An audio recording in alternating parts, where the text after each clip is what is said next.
Bonjour, aujourd'hui en grammaire, nous allons voir ce qu'est l'attribut du sujet.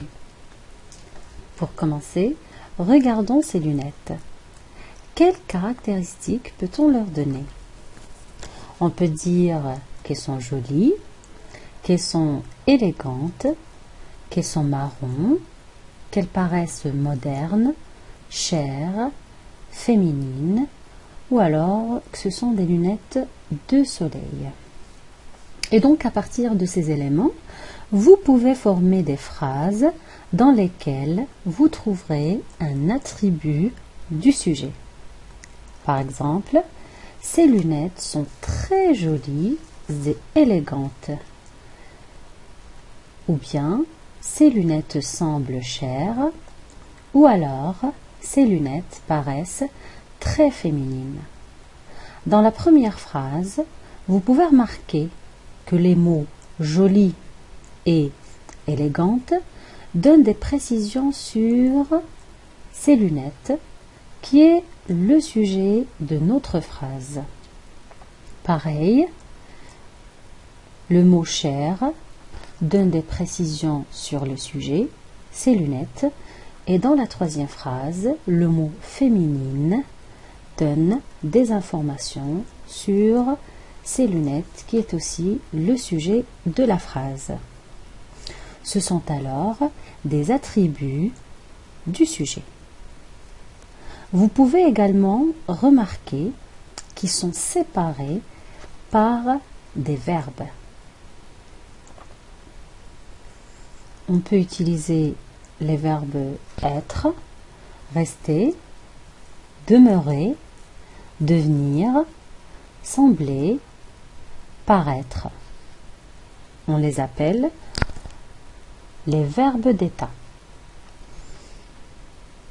De même, on peut employer des expressions comme avoir l'air, être considéré comme, passer pour, apparaître comme.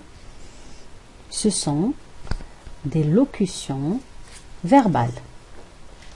Étudions quelques exemples. La fillette était calme. Comme vous voyez dans cette phrase, nous avons utilisé le verbe être. Elle deviendra astronaute, le verbe devenir. Cet homme est considéré comme le seul témoin. Dans la troisième phrase, nous avons employé la locution verbale et considéré comme. Et dans la quatrième phrase, cette voiture restera la mienne, nous avons utilisé le verbe rester. Allons maintenant analyser l'attribut de chaque phrase.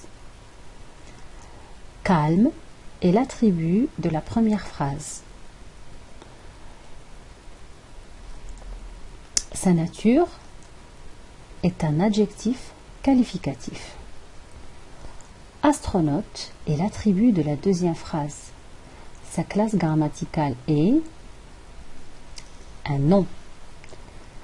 Dans la troisième phrase, l'attribut est le seul témoin et comme vous pouvez le remarquer, c'est un groupe nominal. Dans la dernière phrase, l'attribut est la mienne, c'est un pronom. Notez bien que les pronoms peuvent être des pronoms possessifs ou alors démonstratifs. Retenons donc que l'attribut du sujet donne des précisions sur le sujet. Il est toujours introduit par un verbe d'état, donc il fait partie du groupe verbal et j'insiste sur ce point-là. L'attribut du sujet fait toujours partie du groupe verbal, tout à fait comme le COD et le COI. Troisièmement, l'attribut du sujet peut être un adjectif qualificatif, un nom, un groupe nominal ou un pronom. Quatrièmement, il ne peut être ni déplacé ni supprimé. Voilà, c'était la capsule vidéo sur l'attribut du sujet.